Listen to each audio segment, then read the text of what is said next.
उन्हाळ्यामध्ये जेवणात इतर पदार्थांसोबत कैरीचा एखादा पदार्थ असला की जेवणाची चव अजून वाढते आणि एक पोळीऐवजी 2 पोळ्या आरामात जातात। त्यासाठी आज आपण एकदा बनवली तर महिना 2 महिने आरामात टिकेल अशी कैरीची चटपटीत चटणी करणार आहोत। नमस्कार, मनीषा टेस्टी रेसिपीमध्ये तुमचे सर्वांचे मनापासून खूप खूप स्वागत। आज आपण कैरीची चटपटीत चटणी कशी करायची ते बघणार आहोत। ही कैरीची चटणी बनवायला खूप सोपी आणि झटपट म्हणजे 10 ते 15 मिनिटात तयार होते आणि घरच्याच साहित्यात तयार होते। इथे मी चटणीसाठी एक चटपटीत मसाला तयार केला आहे, त्यामुळे ह्या चटणीची चव आणखीनच वाढते आणि दिसायला जेवढी छान दिसते आहे त्यापेक्षा खाण्यास फार चविष्ट लागते। तेव्हा तुम्ही ही चटणी माझ्या पद्धतीने नक्की एक वेळा ट्राय करून पहा। आणि हो, तुम्हाला एक विनंती आहे, तुम्हाला जर माझ्या रेसिपीज आवडत असतील तर प्लीज माझ्या चॅनलला लाईक आणि सबस्क्राईब नक्की करत चला तर मग आपण रेसिपीला सुरुवात करूया। आता सुरुवातीला इथं मी अर्धा किलो तोतापुरी कैरी घेतलेली आहे। ही कैरी जास्त आंबट नसते, त्यामुळे शक्यतो हीच कैरी घ्या। त्यामुळे आपल्याला गुळही कमी लागतो आणि चटणी आंबट गोड मस्त चवीची तयार होते। आणि तुमच्याकडे जर ही कैरी नसेल तर तुम्ही कोणतीही कैरी घेऊ शकता, फक्त गुळाचं प्रमाण कमी जास्त होईल। आता इथं कैरीला अर्धा तास पाण्यात ठेवून घ्यायची, त्यामुळे तिला लागलेला चीक असतो तो निघून जातो आणि कैरी छान थंडही होते। तर इथं मी कैरीला पाण्यामध्ये अर्धा तास ठेवून घेतलेली होती आणि तिला स्वच्छ पुसून कोरडी करून घेतलेली होती। यामध्ये एक गोष्ट लक्षात ठेवायची, कैरीला अजिबात ओलसर वगैरे राहू द्यायची नाही, नाहीतर आपली ही चटणी आहे ती लवकर खराब होते। तर इथं व्यवस्थित कैरी कोरडी पुसूनच मग तिला कट करून घ्यायची। तर आता इथं मी देठाचा भाग आहे तो काढून घेतलेला आहे आणि साल काढणीने ते व्यवस्थित त्याची साल काढून घ्यायची आहे। कैरीची अशी साल काढल्यामुळे कैरीची जी चटणी आहे ती जास्त काळ टिकते आणि कैरीला जर साल राहू दिली तर कैरीची जी चटणी करणार आहोत ती थोडीशी कडसर लागू शकते। तर त्यासाठी ही साल पूर्णपणे काढून घ्यायची। तर तिला अशी व्यवस्थित तिची साल काढून घ्यायची। तर इथं मी दोन्ही कैऱ्यांची साल काढून घेतलेली आहे आणि आता त्यांना कट करून घेणार आहे। तर इथं कैरीच्या आपल्याला अशा फोडी करून घ्यायच्या आहे, मोठ्या मोठ्या फोडी करायच्या आणि जो आतील गाभा उरतो तो असा बाजूला ठेवून घ्यायचा, आपल्याला त्याचा अजिबात वापर करायचा नाही। तर बघा, आता मी मोठ्या मोठ्या फोडींचे असे तुकडे करून घेते। तर इथं तुम्ही ओबडधोबड कसेही तुकडे करून घेऊ शकता, कारण आपल्याला याचा क्रश करून घ्यायचा आहे। तर आपल्याला हे मिक्सरमधनं बारीक करून घ्यायचं आहे। तर त्यासाठी लहान मोठ्या साईजमध्ये तुम्हाला जसे हवे तसे याचे तुकडे करून घ्यायचे। तर आता मी राहिलेली कैरी व्यवस्थित याच पद्धतीने कट करून घेणार आहे। तर आता बघू शकता मी दोन्ही कैऱ्या व्यवस्थित जाड मोठ्या साईजमध्ये कट करून घेतलेली आहे आणि आता तिला मिक्सरच्या भांड्यामध्ये आपल्याला बारीक करून घ्यायचं आहे। तर मी इथं थोडेसेच तुकडे टाकून घेतलेले आहे आणि 2-3 बॅचेसमध्ये बारीक करून घेणार आहे। तर यामध्ये आपल्याला पाणी अजिबात टाकायचं नाही आहे आणि इथं मी पल्स मोडवर मिक्सर चालू बंद करत ही व्यवस्थित जाड भरड करून घेतलेली आहे कैरीची।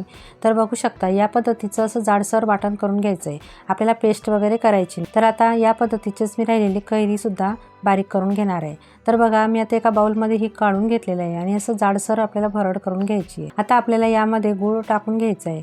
तर एका वाटीने आपल्याला ही जे कैरीचा क्रश आहे तो मोजून घ्यायचा आहे, तुम्हाला जर अंदाज नसेल समजत तर इथं साधारण 1.5 वाटी हा कैरीचा क्रश असेल, तर मी याला 1 वाटीला कमी एवढं गूळ टाकून घेतलेलं आहे। नंतर यामध्ये मी 1 चमचा मीठ टाकून घेतलेला आहे आणि थोडीशी हळद टाकून घेतलेली आहे। आता हा गूळ व्यवस्थित आपल्याला कैरीमध्ये मिक्स करून घ्यायचा आहे आणि याला व्यवस्थित झाकून 10 ते 15 मिनिटं असंच ठेवून द्यायचं आहे, कारण याला छान असं गुळाचं पाणी सुटतं आणि गूळ व्यवस्थित विरघळला जातो। तर तुम्ही इथं गुळाचं प्रमाण कमी जास्तही करू शकता किंवा गुळाऐवजी साखरही टाकली तरी चालेल। आता इथं आपल्याला चटणीसाठी चटपटीत मसाला तयार करून घ्यायचा आहे। तर मी सुरुवातीला सांगितल्याप्रमाणे आपण मस्त चटपटीत मसाला तयार करून घेणार आहोत। तर त्यासाठी इथं गॅसवर कढई गरम करायला ठेवून घेतली, त्यामध्ये आपण 4 सुक्या लाल मिरच्या टाकून घ्यायच्या आहे आणि नंतर त्यामध्ये अर्धा चमचा जिरे, अर्धा चमचा शोपा आणि अर्धा चमचा मी मिरे टाकून घेतलेले आणि हा मसाला आपल्याला मंद आचेवरती छान असा खरपूस असा भाजून घ्यायचा आहे।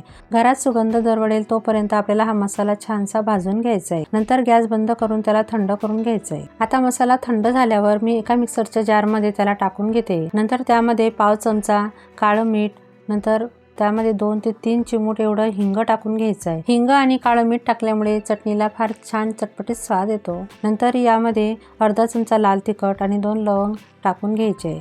आता आपल्याला मिक्सरमधनं हा मसाला बारीक करून घ्यायचा आहे। तर आपल्याला असं जाडसर मसाला तयार करून घ्यायचा आहे। तर इथं बघू शकता या पद्धतीचा असा थोडासा जाडसर आपल्याला हा मसाला तयार करून घ्यायचा आहे आणि हा चवीला जेवढा अप्रतिम लागतो तेवढा त्याचा कलरही छान येतो आणि आपली जी चटणी ती अप्रतिम अशी लागते। तर आता बघा इथं आपला जो कैरीचा क्रश होता तोही व्यवस्थित तयार झालेला आहे। गोड अजिबात त्यामध्ये राहिलेला आणि पूर्णपणे त्याचं पाणी झालेलं आहे आणि छान असा विरघळला गेलेला आहे तो। तर आता आपण त्याची चटणी कशी करायची ते बघून घेऊ। तर त्यासाठी तर गॅसवर मी कढई गरम करायला ठेवून घेतलेली आहे आणि त्यामध्ये हा कैरीचा जो क्रश आहे तो टाकून घ्यायचा आहे। आता इथं मी अजिबात फोडणी वगैरे दिलेली नाही आहे। तर तुम्हाला यामध्ये फोडणी जर द्यायची असेल तर थोडंसं तेल टाकून त्यामध्ये मोहरीची फोडणी देऊ शकता आणि नंतर त्यामध्ये असा हा क्रश टाकून घ्यायचा आणि तो मंद आचेवरती व्यवस्थित त्याला मिक्स करून घ्यायचा आहे। तर आता बघा मी असंच हा क्रश कढईमध्ये टाकून घेतलेला आहे आणि मंद आचेवरती त्याला एकसारखं असं चमच्याने व्यवस्थित त्याला परतत राहायचं आहे। जोपर्यंत तो घट्टसर होत नाही तोपर्यंत परतायचं आहे। तर तुम्ही बघू शकता एक 5 ते 7 मिनिटांमध्येच याचा रंग चेंज होतो आणि हा थोडासा घट्टसरही होत चाललेला आहे। तर आता बघा मी यावर झाकण ठेवून याला 5 मिनिटं असंच वाफेवर व्यवस्थित शिजवून घेणार आहे, म्हणजे जी कैरी आहे ती व्यवस्थित नरम होते आणि आपली ही जी कैरीची चटणी आहे ती जास्त काळ व्यवस्थित टिकते। आता 5 मिनिटं झालेली आणि मी झाकण काढून घेतलेलं आहे आणि हा जो कैरीचा क्रश आहे त्याला व्यवस्थित अजून 2 ते 3 मिनिटं परतून घेते, म्हणजे तो छान घट्टसर होतो। आता बघू शकता हा व्यवस्थित घट्टसर झालेला आहे आणि त्यामध्ये आता मी 2 चमचे एवढा आपण तयार करून घेतलेला मसाला टाकून घ्यायचा आहे। जर तुम्ही लहान मुलांसाठी हे करत असाल तर मसाल्याचं प्रमाण आहे ते कमी करायचं। आता यामध्ये मी अजून पाव चमचा लाल तिखट टाकून घेतलेलं आहे। मला तिखट थोडं कमी वाटत होतं म्हणून मी पाव चमचा तिखट टाकून घेतलेलं आहे। तुम्ही मुलांसाठी करत असाल तर तिखट हे आपण स्किप करू शकता। आता मसाला टाकल्यानंतर परत मी 2 ते 3 मिनिटं हा जो कैरीचा क्रश आहे त्याला व्यवस्थित परतून घेतलेला आहे आणि आता बघू शकता पूर्णपणे तो घट्टसर झालेला आहे आणि गुळाचं पाणी आहे ते पूर्णपणे आटलं गेलेलं आहे। तर बघा या पद्धतीचीच आपल्याला ही कैरीची चटणी हवी, तर अशाच पद्धतीची घट्टसर कैरीची चटणी तयार करून घ्यायची। अजिबात त्यामध्ये गुळाचं पाणी शिल्लक राहू द्यायचं नाही, नाहीतर ते लवकर खराब होते। तर बघा चमच्यामध्ये असं धरून खाली पाळून बघायचं तर ते लवकर पडत नाही, म्हणजे आपली चटणी ही तयार झालेली असं समजायचं। तर आता मी व्यवस्थित तिला मिक्स करून घेतलेलं आहे आणि आता गॅस बंद करून तिला पूर्णपणे थंड करून घेणार आहे। तर इथं बघा आपली ही चटणी तयार झालेली आहे आणि रंग बघू शकता तुम्ही किती छान आलेला आहे आणि चवीलाही अप्रतिम अशी लागते। आता मी चटणीला एका काचेच्या एअरटाईट कंटेनरमध्ये ठेवून घेणार आहे। तुम्ही चटणीला व्यवस्थित थंड करून मगच असं एखाद्या एअरटाईट कंटेनरमध्ये ठेवून घ्यायची किंवा काचेच्या बरणीमध्ये ठेवून घ्यायची।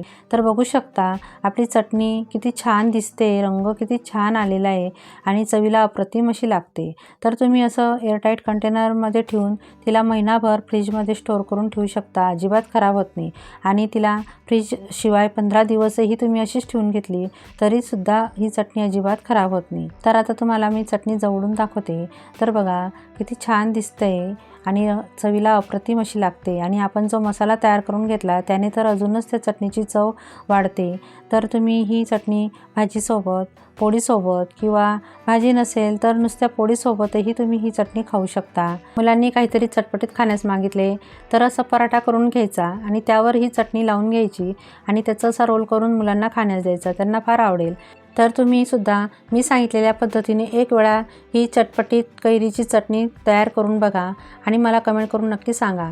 आणि तुम्हाला जर माझ्या रेसिपीज आवडत असतील तर प्लीज माझ्या चॅनलला लाईक आणि सबस्क्राईब नक्की करा आणि जास्तीत जास्त तुमच्या मित्रमैत्रिणी आणि नातेवाईकांसोबत शेअर करा। चला तर मग पुन्हा भेटूया अशाच एक नवीन रेसिपीसोबत। तोपर्यंत मस्त खा आणि स्वस्त राहा।